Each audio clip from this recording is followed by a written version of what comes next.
Hedera really is setting up to impact every industry on Earth. In today's episode alone, we're going to be discussing micro and cross-border payments, music, sports, conservation, precious metals, AI, and more. Plus, we have a massive development around the Hedera Governing Council. Welcome back. I'm Brandon, the HBAR Bull, here once again to bring you the latest in the Hedera ecosystem. But as always, none of this is financial advice. Use it for entertainment or educational purposes only. So what we're going to start off with are some of the impacts that we're seeing around the integration of Hedera's version of USDC and Crypto.com and Binance. This influencer picked up on the story and walks potential new users through the onboarding process into the Hedera DeFi space by getting USDC on Binance, sending it to a newly created Hashpack wallet, and taking advantage of the 20 and 17% yields on SaucerSwap and Bonzo Finance respectively. One of the metrics that we're watching is we've seen a significant increase in wallet creation since this campaign started.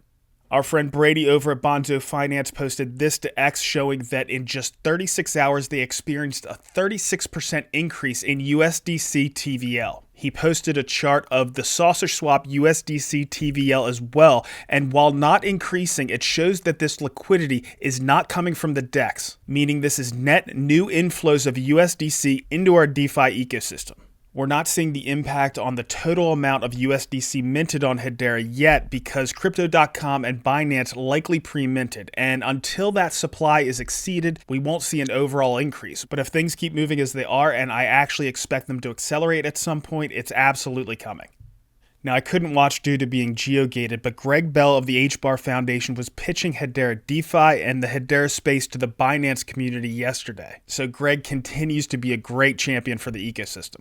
Now, as I mentioned last week and the week before, this is huge for the Hedera DeFi space, and that's where we're initially seeing the impact. But I think it's even more important for all of the businesses that are looking to leverage USDC that's built on Hedera. And make no mistake, HUSDC is absolutely unique because it inherits all of the attributes of the underlying network. And of course, that is Hedera. And we talk here week in and week out about all the amazing things that Hedera offers. So the next thing I want to get into is a huge shout out to Coinman, the H-Barbarian, one of the original H-Barbarian or the original H-Barbarian in the space. He highlighted a video clip of Dell and some of the solutions they're working on with Nvidia in the AI space. So let's take a look. I would say that as a business, you want to explore your AI options. And the best way to do that is through Dell's AI Factory with Nvidia. I see it as the one-stop shop for arriving, asking questions, learning, to deploying your solutions and everything in between. And you retain complete ownership of your data. I think Dell's AI Factory with Nvidia is going to be the foremost way that businesses implement AI. This is going back to the massive news that we saw at the end of last year. The Equity Lab promo that was highlighting how Hedera Tech is being embedded into Nvidia and Intel chips features a Dell computer. Of course, these aren't mistakes. Obviously, these companies are working together on their AI solutions, and Hedera is right there in the mix. And of course, that previous clip solidifies the collaboration that we're seeing amongst these companies. Now, we don't know where AI is going to go, but you really don't get more potential in the crypto space than what we're seeing here. And I don't think the importance can be overstated. As if that weren't exciting enough, we got a bombshell dropped by Charles Atkins. He's the CEO of the HBAR Foundation. He was on a Hive Mind podcast and said something about the Hedera Governing Council that absolutely blew my mind. I'll probably go out on a limb on this one because I'm not certain of it. We could probably see a governing council of 100, 120 members. We may extend the size of that. Interesting. We could probably see many financial institutions utilizing Hedera because they understand how dangerous front running is. Right. With the increasing compute power, that gets very, very interesting. There's a lot of existing layer ones, I will say, historic and very legacy layer ones that are prone to these issues. So I feel like for Hedera, what's essentially going to happen is possibly many bad things could happen to some legacy layer ones, and people will start seeking out who's had this proper technology all along. You're going to see a lot of migration from other networks onto Hedera. So think about the impact of what he's talking about there. He's talking about increasing the Hedera Governing Council from where it sits now in the low 30s to past where the initial high water mark was supposed to be at 39 to 100 or 120 blue chip organizations around the world. Talking about making Hedera ubiquitous. This is huge. So, of course, we've seen market impacts from the announcements around new Hedera Governing Council members, and for good reason. Like these huge companies putting their focus on Hedera, not just building on Hedera, but saying they're going to commit to governing the network is massive news. And the fact that we could have 3 times as many of these entities getting announced in the years to come is amazing. And obviously that means that Charles is getting to a point where he realizes that 39 might not be enough. And one of the things, going back to when Lehman and Mance first envisioned the Hedera Governing Council, they picked the number 39 and they said it was fairly arbitrary. So this isn't something that's set in stone like the total supply of HBAR or something along those lines. This is something that could change, but it's not something that I ever considered changing. So the fact that Charles is throwing this out there, of course he gave the caveat that he's not sure that this is going to happen, but the fact that he's throwing this out there is absolutely massive news. Hopefully we get to that 39 or 40 by the end of the year, and that just continues to increase over time. Now, I do expect these council members to continue to roll off, but the fact that he thinks that we're going to be able to maintain these kind of numbers is amazing to me. All right, so now we're going to shift gears here a little bit. We had an amazing Shark Bites. I did pare it down a little bit. The full episode is going to be out on Monday, but let's check out what Rob has to say. Rob, it's been a rocky week this week, but we're still having fun with it. Welcome back. Well, not rocky from my perspective. I've had, apart from getting my maths wrong on the on Shark Bites last week, I've had a great week. I mean, I've been back-to-back calls and project meetings and everything. So yeah, I've had a really good week. Thanks. All right, sounds good. So we're going to jump right into the questions here. The first one comes from Lewis, who says, are C-suite decision makers in the DLT ecosystem listening to the likes of Michael Saylor less or more? Is the cult following that Bitcoin has hurting the legitimacy of this industry, as its main value is companies making money off the masses trading it? And he says, House of Cards. The first thing that I kind of want to bring up around this before you reply to it, Rob, is I do think Bitcoin has a tremendous amount of value. I do believe in alternative forms of currency. I think it keeps the governments in check in a lot of ways. Gold has served that purpose for a long time, and I think Bitcoin can do that as well.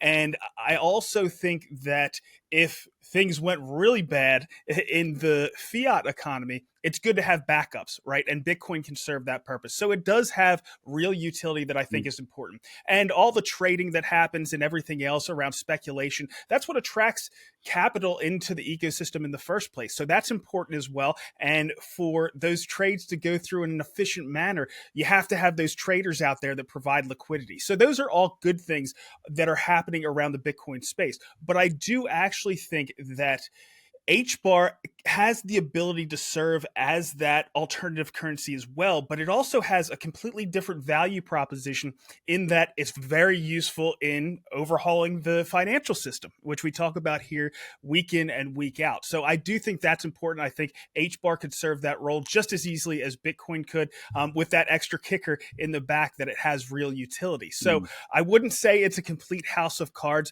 but I do understand what he's saying in that there is 2 parts of this DLT space. One is all the speculative and the crazy stuff that happens out there. And then it's the real stuff that's being built in transactional Internet of Things and everything else that we talk about here week in and week out. But Rob, what's your take on this question and him implying that Bitcoin kind of draws away from the value we see in the rest of the DLT space?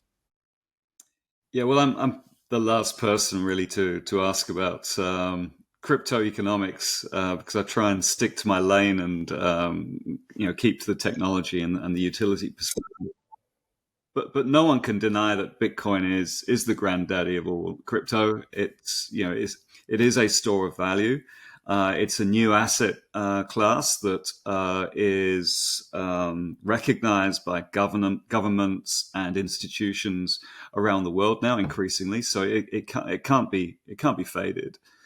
Clearly, and as you say, it's quite different to Hedera, although HBAR is listed amongst all the crypto. The variety of different token types that all get mashed together kind of lose the differentiation unless you kind of take a second look. And as we know, most of the crypto community don't really look too deeply. They're just in it for the casino, which does draw these conclusions with houses of cards and and Ponzi's. But Bitcoin aside, it has to be there to actually break the mold, to provide, as you say, different ways of investing and storing one's value. It also serves the purpose of drawing that attention, drawing that value, drawing that liquidity from other more traditional asset classes into something which can then filter down into the rest of the ecosystem. So, I think Bitcoin is here to stay. It'll be with us for the foreseeable future. And so we have to work out how to work within that ecosystem. Now, unlike Hedera, most of those other cryptos are lookalikes. They're drawn from the same barrel, if you like, as the Bitcoin open source. And so you get diminishing returns, in the thousands and thousands of tokens. But Hedera is not like them. Hedera was built from first principles. It was designed by Lehman Baird with, from a different perspective. Although the outcome was similar to blockchains, it's very different. And this is why Hedera does stand apart from all of the rest. And the utility of Hedera, like you say, is unparalleled. So unlike pretty much every other blockchain, which has its niche, it has its community, and that's what Web3 is about, Hedera has a broad base that can be applied across so many different use cases.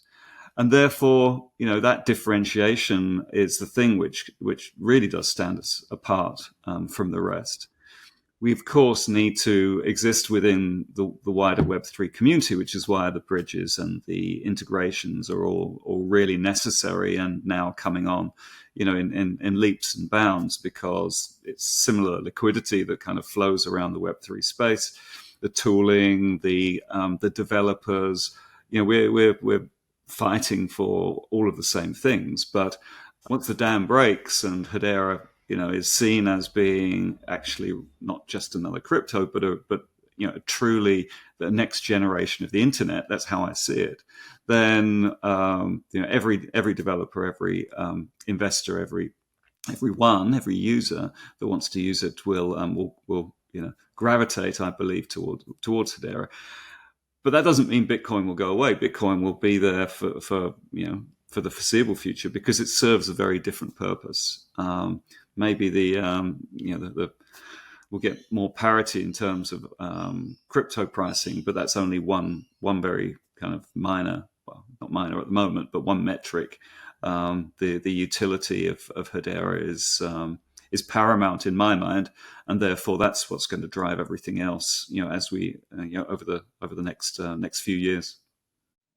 Well, I think that's very well covered. One of the things that I think is often talked about, and Ethereum tried to claim this one, but they talk about Bitcoin as digital gold. And certainly as far as above ground gold, there's a tremendous amount of value there. But as far as what's traded, if you compare that to the energy markets, the oil markets, and everything else, it's much smaller as far as what's traded from a day-to-day basis. And that's kind of what we look at. Ethereum has talked about being digital oil in the past to Bitcoin's digital gold. I think there's obviously going to be a fight there at the top for these layer ones that act as a utility. So I think Hedera might end up being that digital oil. Obviously, we don't want to get tied to the dirtiness of oil, but you know what I mean, that it has that utility. And I think that's our target, right? We are not Bitcoin, but we are certainly, in my view, the best of the rest. So ensuring that the rest of the world recognizes that should be our target. And and why not? We are superior to Ethereum, to Solana, to Cardano, in my view, across a huge range of use cases. And we're really just getting started, right? And the roadmap, if you look at the Hashgraph roadmap for Hyro and Hedera, which is now based on the Hyro open source, it's not stopping, right? It's if anything, it's accelerating. So I honestly think that within the foreseeable future, we will see Hedera competing up there as that silver to Bitcoin's gold, if you like. Do you have anything else on the Hedera front that you'd like to discuss? Oh, there's so much, isn't there, every week, and it's difficult to know where to like. But of course, payments being my thing, the last couple of weeks with all of the USDC on Hedera announcements. Now, you did a great job with Brady, actually, but the other way on DeFi Corner, covering why stablecoins are so important to the Hedera ecosystem and the USDC. Natively on Hedera, especially so. So I won't repeat all that. But of course, we've got AUDD now, and I think you've interviewed Effie Dimitropoulos. She'll be on this same show. She'll be on. Awesome. Well, she's one of my favorite people at the moment. Launching a stablecoin studio-based Aussie dollar stablecoin on Hedera opens so many doors to so many use cases for me in particular across all of the projects that I'm involved in. So we're spending a lot of time together kind of ideating how those things can come together, because like I always say, the stable coins aren't a use case in their own right. They're actually a primitive that enables and unlocks all sorts of really cool use cases for delivery versus payment, or supply chain, or cross-border payments, everything really. So I'm really enjoying that interaction and exploring all the different things that we might be able to do with Effie and AUDD and potentially others. So watch this space. That's great. Oh, and one last thing. So two last things. Firstly, maybe we'll get into this next week because I need to drill down a little bit more. But Wes Geisenberger and Hanya Othman are in Africa this week. There's a couple of big announcements came out a couple of days ago around the UNDP and open sourcing a full carbon registry stack, which is a pretty big deal because that technology is used by governments around the world for carbon registries. So that's now integrated with the Guardian. And there's a couple of projects that I'm also involved with that for which that's going to be super, super interesting. So that's one thing parked for next week. And finally, a big apology for my terrible math on the on last week's show. Even me, and I don't think anyone knows better than I the price of HCS transactions, but the big numbers threw me off, and doing math on the fly is obviously not ideal. So there were 2 decimal points wrong in what I was saying, but the point and the concept which I was trying to get at, which is 1,000 applications doing 1 TPS is better than 1 application doing 1,000 TPS. Because it demonstrates the growth of the ecosystem and the variety of different utilities, and it's anti-fragile, doesn't have a reliance on a single use case doing high throughput. We want thousands doing just a few TPS each, and that's enough, right? I mean, because that variety is what Hedera supports. Like I said at the beginning of the show, it's such a broad base for a huge spectrum of use cases. So, power to all the builders working in the Hedera ecosystem, and as each of them comes to production, comes to the main net, that's ratcheting up even more TPS that we see on a daily basis. So that's it. And I'll try not to do math on the fly again. Hey, mistakes are made. No big deal. I'm sure everybody understands. But I do have an interview this week that I think you're going to like. You were just talking about the Guardian. Check out that one I did around something DOVU is enabling. Really interesting stuff. But Rob, thank you as always for coming on here every single week and answering the community's questions. My pleasure. See you next week. So one of the questions that we got that wasn't answered in that portion of the clip, but it will be out on Monday, was Can the HBAR be backed by gold? Is the governing council considering something like that? And the short answer to that is no. But one thing, a use case that makes a lot of sense is to have tokens that are built on top of Hedera that are backed by other things like precious metals. And there's a state government out there, Utah, that is looking at just that. And Mike Maloney, our longtime friend, huge supporter of Hedera, was calling for Hedera to throw their hat in the ring on this application. Utah is looking for this exact thing. They want to have a digital currency that's backed by gold. And of course, Mike knows all too well that Hedera is the perfect network to facilitate something like that. So let's listen to Mike explain it. Utah, first in the nation. Utah legislature passes, past tense, a bill paving the way for state vendors to be paid in gold and silver. This is huge. Everybody needs to pay attention to this in the gold space. And it's also huge in the crypto space, which I'll show you later. House Bill 306 authorizing state treasurer to issue a competitive procurement for a precious metals-backed electronic payment platform now awaits Governor Spencer Cox's signature. Salt Lake City legislature passes the bill authorizing the state treasurer to issue this is important for a few people I know, Lehman Baird, Mance Harmon, pay attention.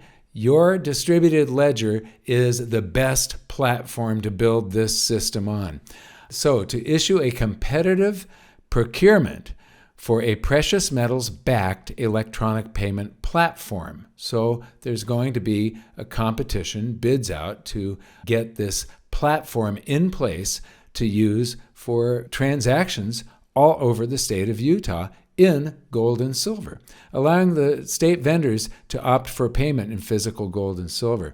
Sponsored by Republican Ken Ivory and carried in the Senate by Senator Keith Grover, the bill passed with strong bipartisan support, so they really want this in both the House and Senate, and now awaits the governor's signature. Utah will become the first state in the nation to pass a transactional gold bill.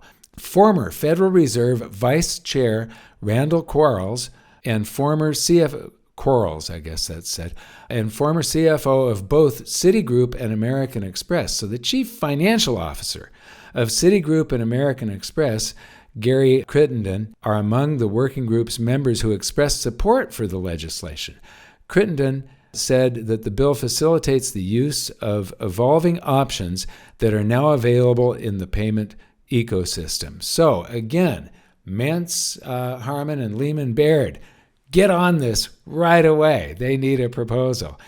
These guys will understand that you can have the throughput required for all of this. So I'm sure that Mike Maloney has a direct line to Manson Lehman and other leaders in our space, so he's not going to let this fly under the radar. We're going to get a bid in for that business. It will be absolutely amazing if Utah not only has a currency that's backed by precious metals, which I think is really important, but also that it could be built on top of Hedera, which, as Mike said, it's the perfect network to have something like that built on. The next thing I want to get into is Rob was talking about, some of the developments we're seeing in the Guardian ecosystem, and we're going to, of course, touch base with him on some of the things around that next week. But we also caught up with a few teams that are working with DOVU on a DOVU-enabled application that should make what's happening within that refi space on Hedera a little bit more clear. So today we have a really interesting project. We have a collaboration between three teams. They're represented by Ignacio with Catrawe, Geza from Carbon Space, and then we have Matt Smithies back from DOVU. Gentlemen, welcome. Nice to be here. Thank you very much. Thank you for having me once again, Brandon. Well, it is absolutely my pleasure. Ignacio, I'm going to start off with you. Can you give us an overview of this Bolivian agroforestry project in general? Sure, we can. As you might know, Bolivia is mainly known because of the highlands, but most of the country is lowlands, and about 70% of the country is within the Amazon basin. And we work in the Amazon basin, and the problem we're having here is that the forest is disappearing pretty fast because of intensive farming, cattle raising, and so on. So we've concentrated our efforts into zones where deforestation has occurred many years ago. So We're working basically on degraded land, which is actually devoted to agriculture, mainly sugarcane, sorghum, wheat, and all that kind of crops. So what happened there is, as I told you before, the forest is gone, and with it, also biodiversity is gone. And of course, climate change is doing a lot of fuzz over there. Lots of rain, there's droughts, and everything is kind of messed up. So we went ahead like 20 years ago, around, or 25, and we started planting trees. And then we began to put more science into it, and we began planting windshields, which is basically windbreakers. And we found out that those windbreakers not only help the farmers to get a better yield in their agriculture, but it had many side effects that are very interesting. For example, these windbreakers have about 21 meters wide and many kilometers in length, and they connect to the forest. So it became kind of a biodiversity highway. So all of a sudden, birds came up, different mammals, reptiles, everything you can think of, insects, whatever. They began to use these windbreakers as a highway to go from one place to another, and even to live inside it. The good thing is that the windbreaks have proven to give yields to the farmers. For example, you get 9% more in soybean, like 23% more in wheat, about 18 to 21% more in sugarcane. So that's when the magic came up. Farmers, they thought that trees were their enemies because they take out land for their crops. Now they view the trees as their friends, because there's a society over there. As long as they have trees within their crops, they know they will have more yields in their crops to begin with. Second, wind erosion is not disappearing completely, but it has minimized. So now they have more land for agriculture. Third, as they have more land and more yields, they put less pressure on natural forests, so they need to cut less.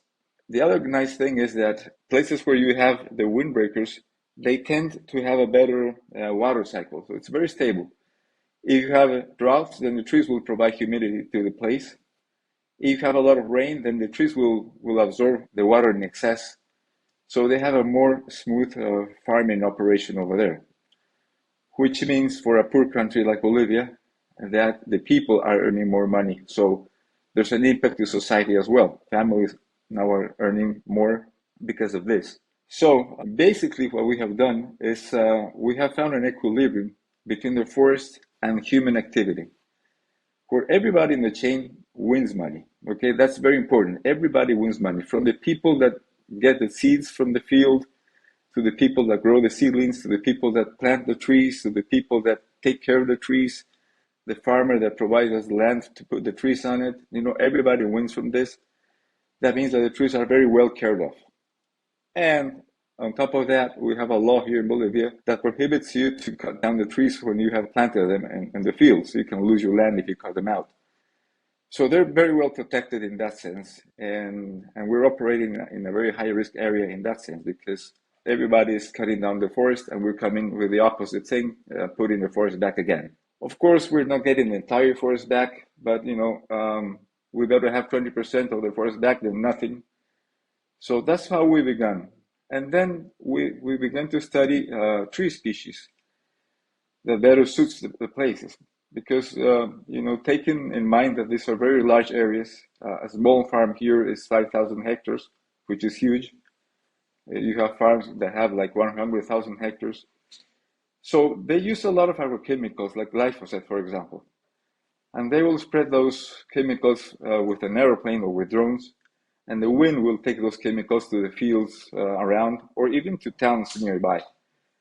So we had to find a tree species that could hold the chemicals tight and not let the chemicals go to populated areas, little towns around, to communities, or even to the farm next door. So by trial and error, we found the species. We found a way to make these windbreaks in a very scientific way. So we don't just plant trees, random trees. We know which species to plant. We do a lot of land analysis. We do a lot of experiments over there with different universities. So we have a very professional operation coming on nowadays. As I told you before, we are doing this like 25 years. I think we've ruined a lot of things in 23 years. Now we are doing the good thing in 2 years. And so we have a lot of practice in this. That's the project in a nutshell.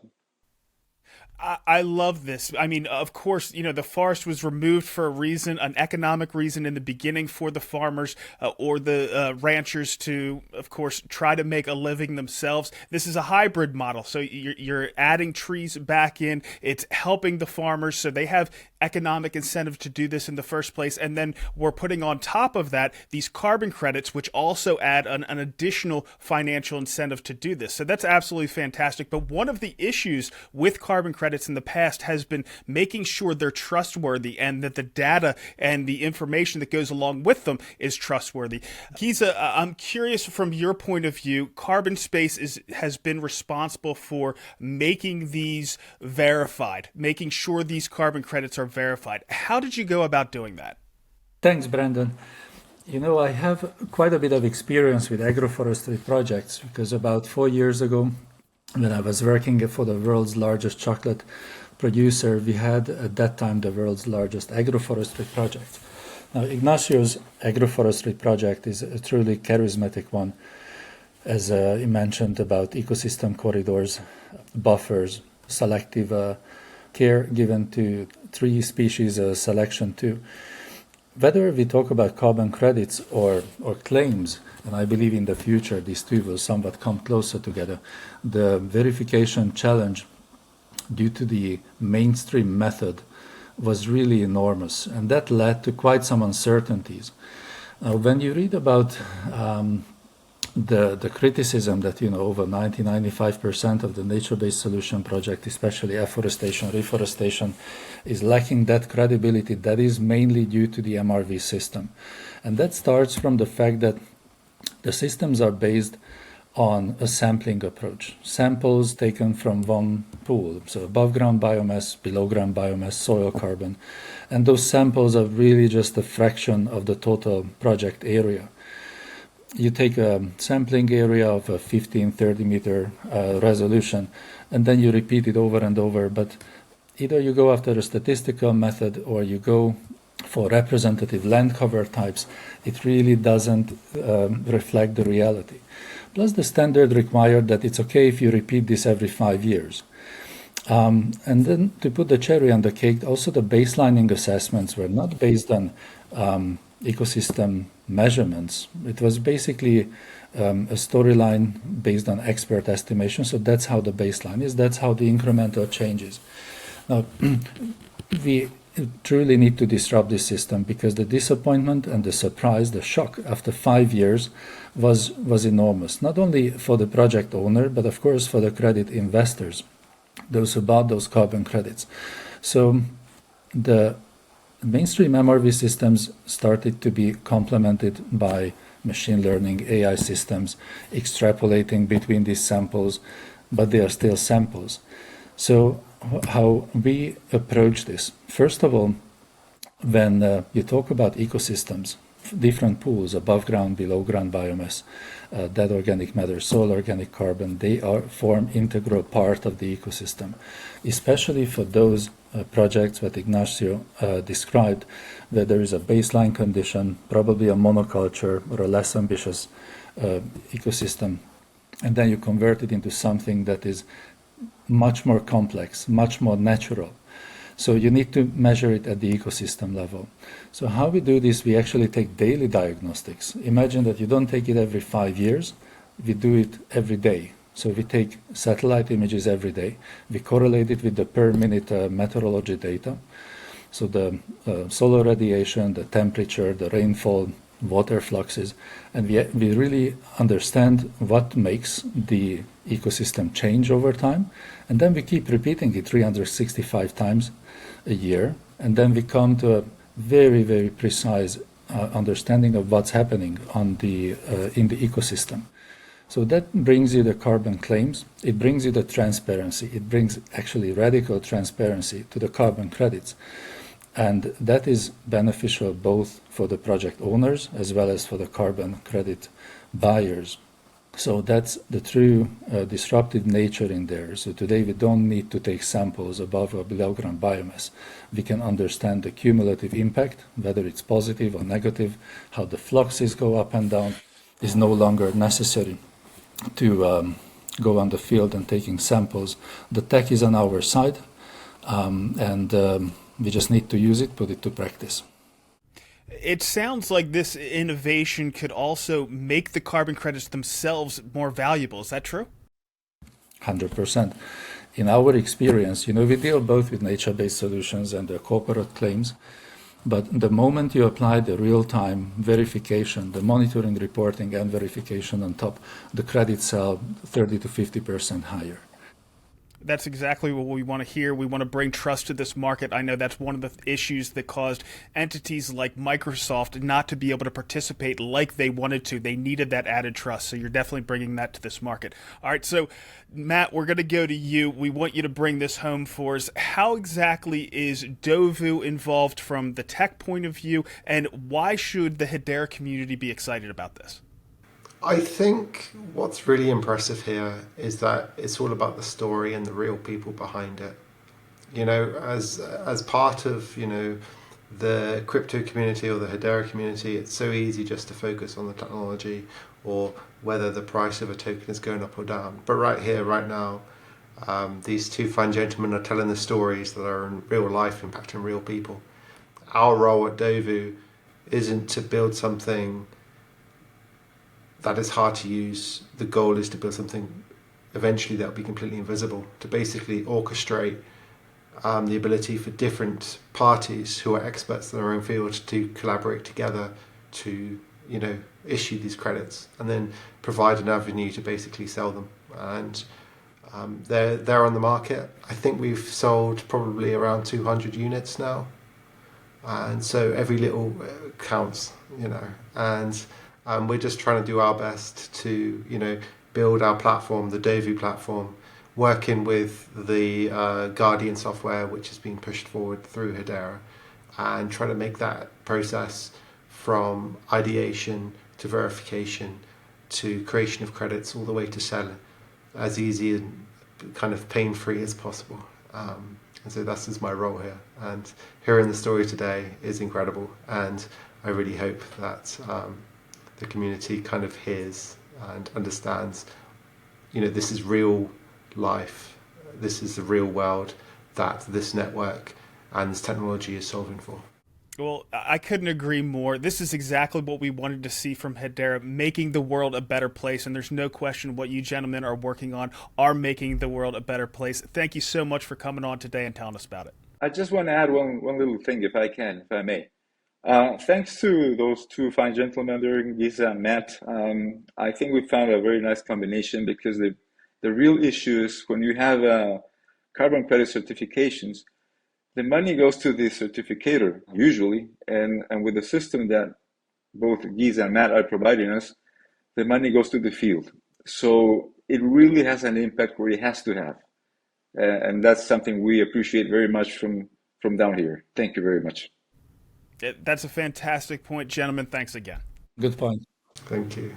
Now we're going to take a hard left turn here from our regenerative finance space, where we're talking about conservation and carbon credits, into the music industry. Now, I know all you guys have seen this news. I wanted to mention it before, but I also wanted to get one of my longtime friends in the space, Andrew Antar, on here personally to get it from the horse's mouth, because the partnership he just created with one of the biggest people in the music industry is absolutely mind-blowing. So let's check it out. So today we welcome Andrew Antar. He is one of the OG builders, one of the original builders on Hedera, and he had a mic drop of announcement that just came out around TuneFM.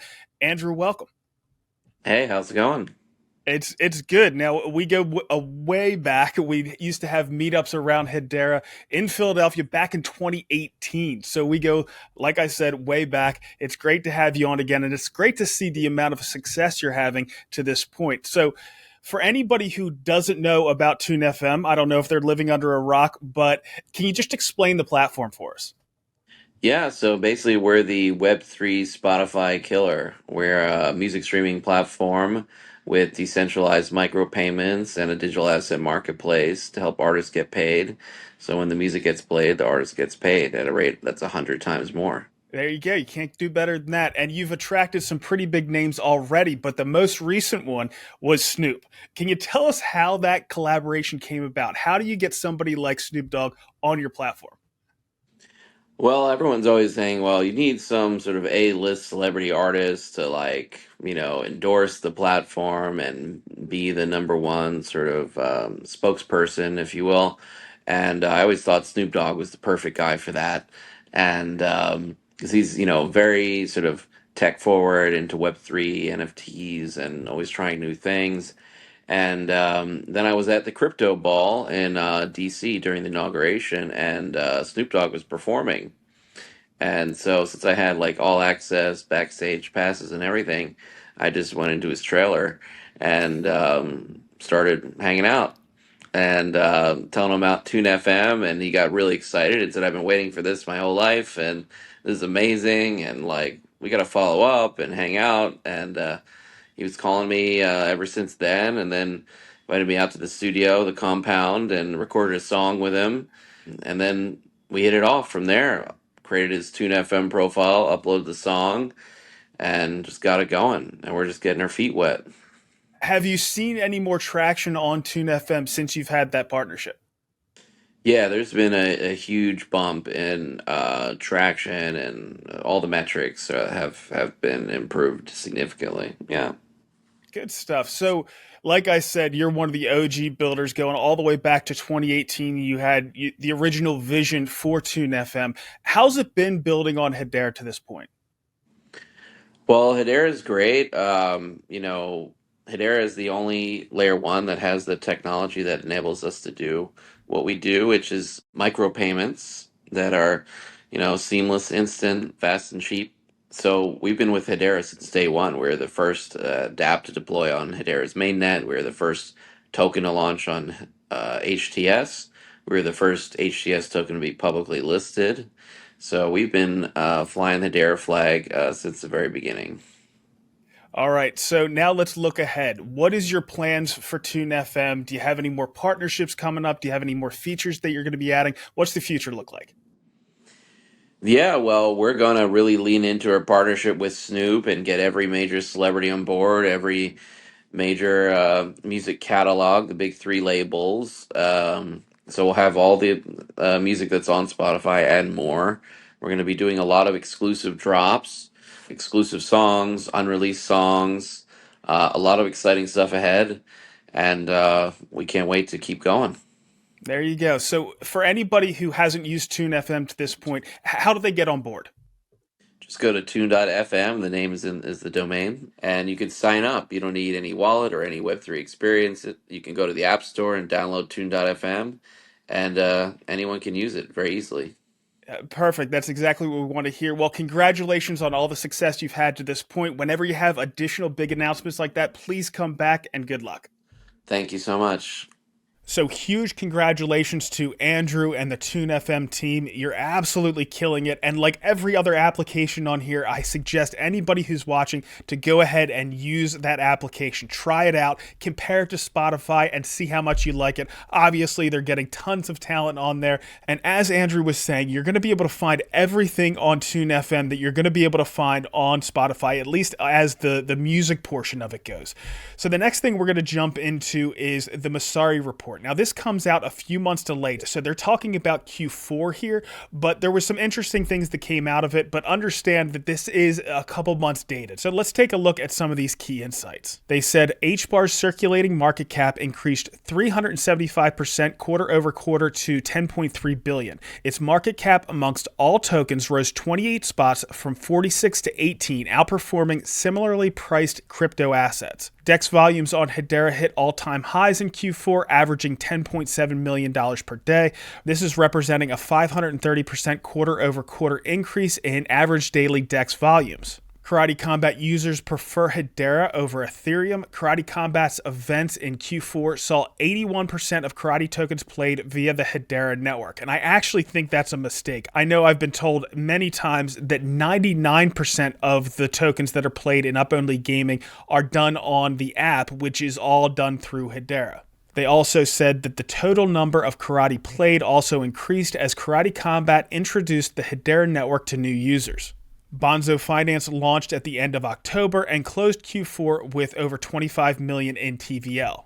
Bonzo Finance is an Aave V2-based non-custodial money market optimized to run on Hedera's EVM and naturally utilizes Hedera's token service infrastructure. And finally, Hedera's stablecoin market capitalization increased 272% quarter over quarter, closing Q4 at 37.9 million. This is led by growth in natively issued USDC. Stablecoins continue to make their way into DeFi on Hedera with over $3 million worth of USDC in Bonzo Finance alone. And I think the increases that we saw in Q4 were actually gearing up for what we've just seen now, these integrations with Crypto.com and Binance. And while we're talking about stablecoins, I had a great conversation with somebody from AUDD. That is the stablecoin for the Australian dollar. And of course, this is going to have a huge impact on everything that Rob Allen is working on down under.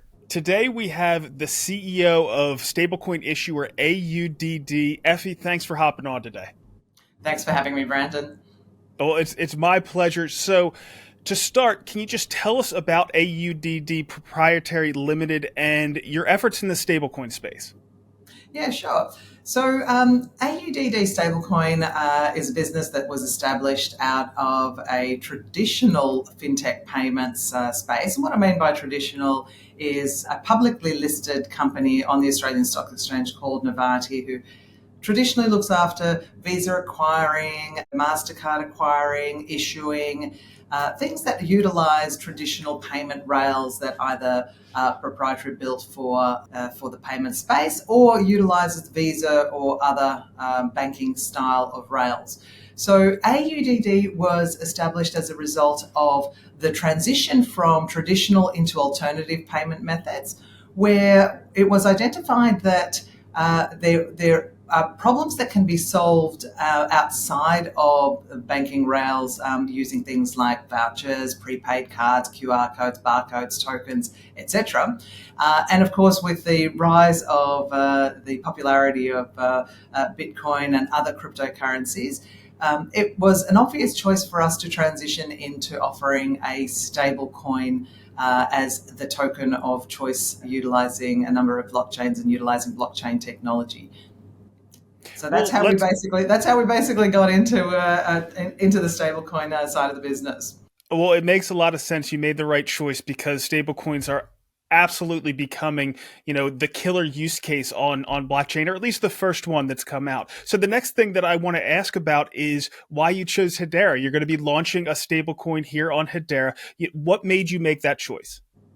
Yeah, so look, the choice for us to go into Hedera was a very easy one. I suppose one of our missions as a stablecoin issuer is to drive the adoption of blockchain technology in the Australian financial ecosystem, and to do that, you have to be able to do things better than what they've been done in the traditional space. So, firstly, there's blockchain technology that enables that. But then there are specific blockchains that do things better than others. So whilst our initial focus was to mimic, if you like, what was done in the traditional space and transition it into the blockchain space by using more efficient means, we recognize that some of the use cases and some of the blockchains weren't as efficient or as cost effective to perform certain style of transactions.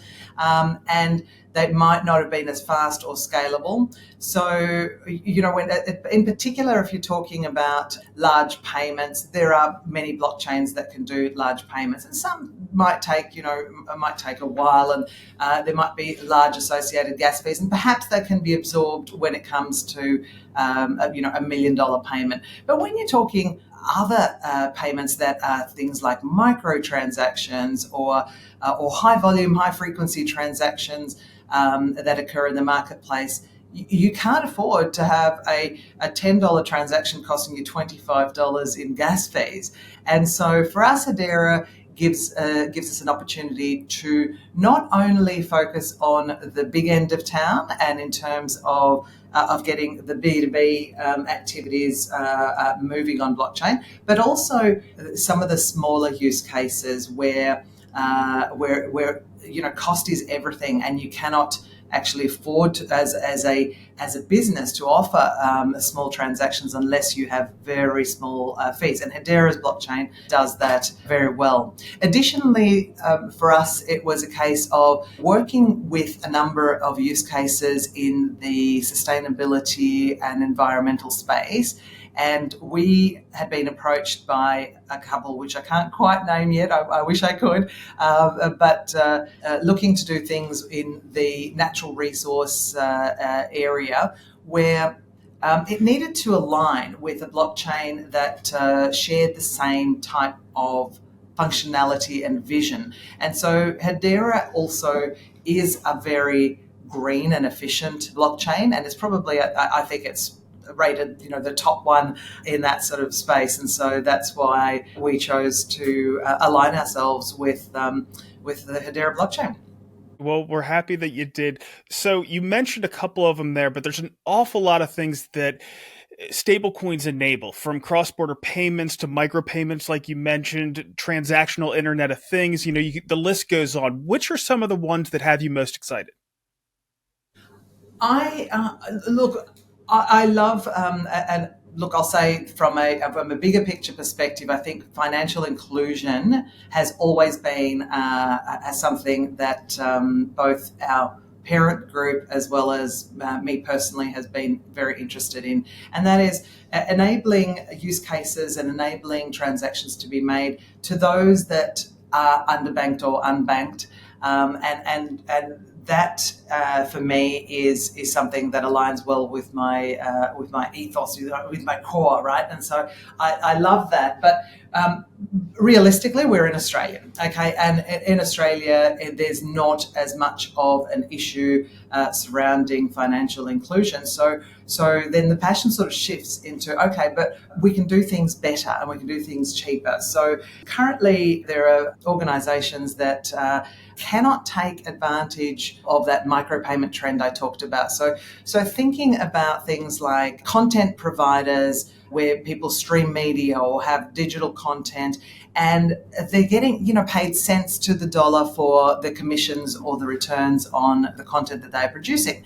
And you can't do that efficiently by doing a credit card payment or a bank transfer or anything like that. So it's microtransactions in those Internet of World things that makes me excited. So whilst we see that we can go and buy a coffee, and it's very clear and distinct that coffee has a price tag of whatever it might be today. I'm not even going to mention it because it'll date us.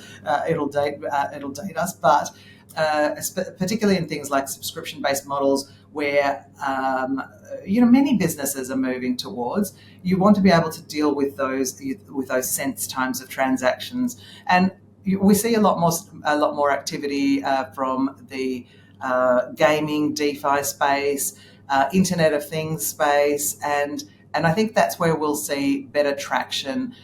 So a little bit of let's deal with the big end of town in the trade payments, in the cross-border remittance, in the treasury, in the settlement to merchants, but also to the gamut of those microtransactions, keeping those costs low in that kind of space.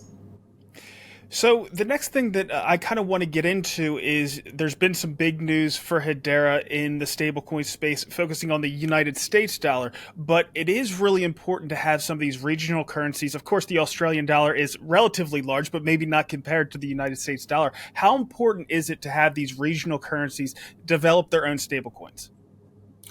Yeah, I think it is. And to your point about what we see in the traditional space is, I'm going to do a little bit of a comparison with fiat, okay, so with cash in the ecosystem. So if we look at the trend with cash in the world globally, in terms of all the currencies that are traded, Cash sits US dollars at 60% of the world's volume in terms of the payments made in that particular currency. And Australian dollars is about 2%. Right? But in the stablecoin space, we see that 99% or maybe even a touch more are in US dollar stablecoins. So that tells us that, well, hang on, the world can't be wrong for all these years that, the trade and everything else and payments have been made in sovereign currencies, right? So there's got to be a bit of a balancing out by having some local currency stablecoins. But more importantly than that, it's more about the sovereignty of the dollar and of the environment that economies work towards. And if I'm in Australia, I don't have US dollars in my wallet. I can't make my bill payments in US dollars. I can't make my business to business in Australia payments with US dollars. However, I can improve the process of making those payments if I introduce a stablecoin. I don't get exposed to hedging and FX risks. And so I'm able to better manage on balance sheet my treasuries, my FX exposure, all of those sorts of things that can be managed with an Australian dollar stablecoin. Now, granted, we don't have a very volatile currency, so stablecoins become even more important in those markets where there is volatility within their currency environments, and so it is a way to try to even out and stabilise. Hence the term, stabilise the value of sovereign currency in those economies. Understood. So I'm also curious about, what the roadmap looks like in Australia. The United States is going through trying to put legislation in place. What do you think the next few years looks like for stablecoins in Australia?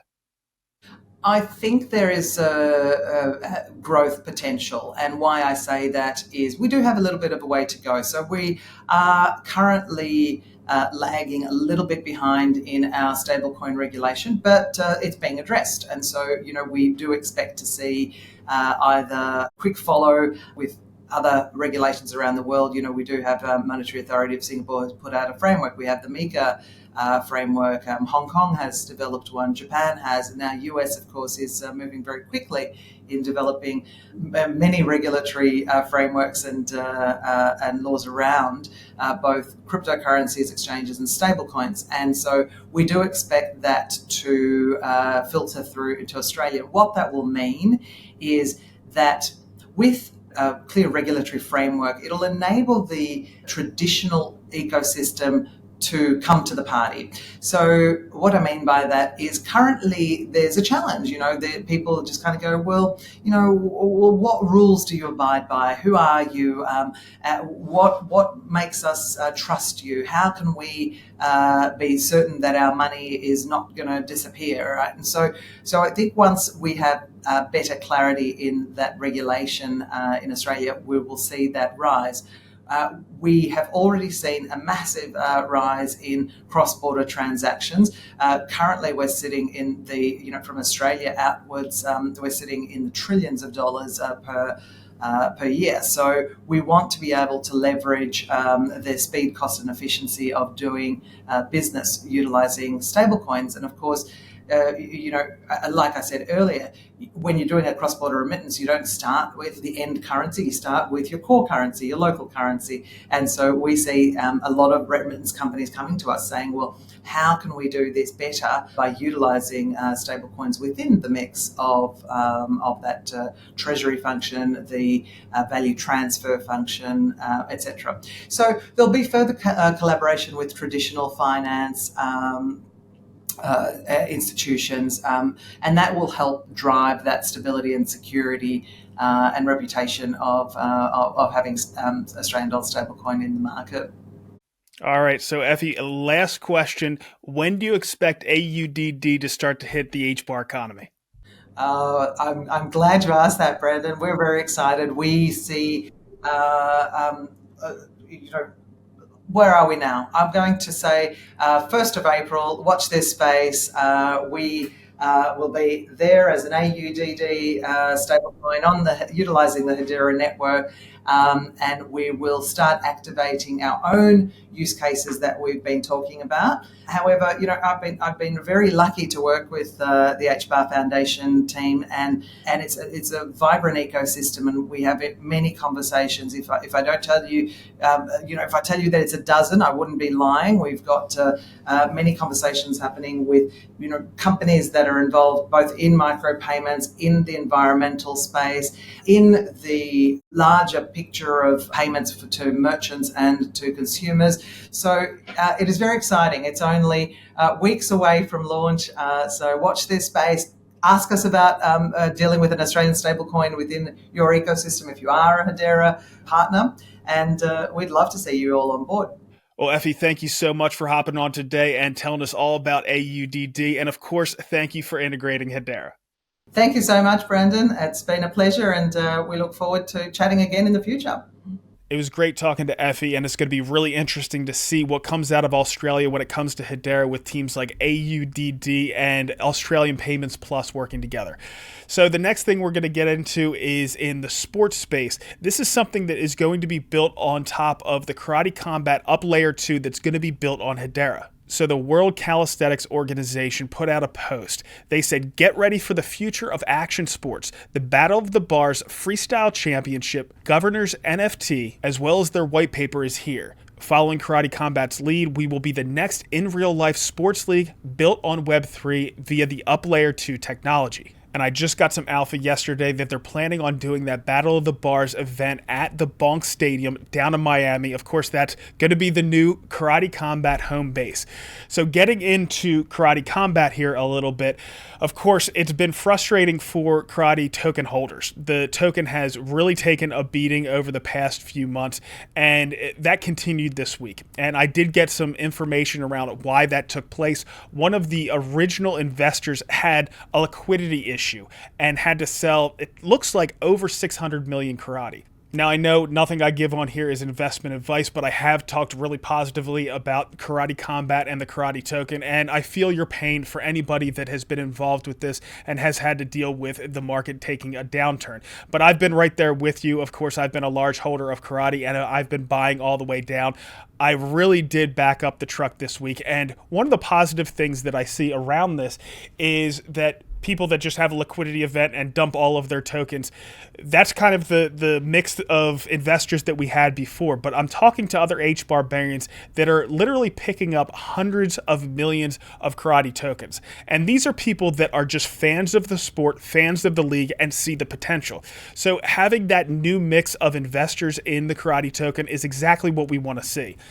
I think this was a perfect bottom opportunity, so that capitulation moment where people just pretty much give up, and it allows us a really low base to kind of take off from here. That's my hope, at least. Now, certainly it could continue going the other way, but I do have some dry powder that I'm planning on deploying if we do see another dip lower, because I see the business of Karate Combat continuing to take off, continuing to grow, and I only can see it becoming more of a success. We also saw President Awesome come out and say that there's some big announcements that are coming out around Karate Combat, and I'm really happy with what we're seeing around the tokenomics of allowing sponsors of the up-only gaming, instead of going in a potentially inflationary mechanism where you're adding additional tokens to the supply to add to that prize pool for the up-only gaming events, which might have worked, but I like the direction they're going with now much more, where they're going to have sponsors buy the Karate and then supply those to the prize pool. And of course, then they get additional exposure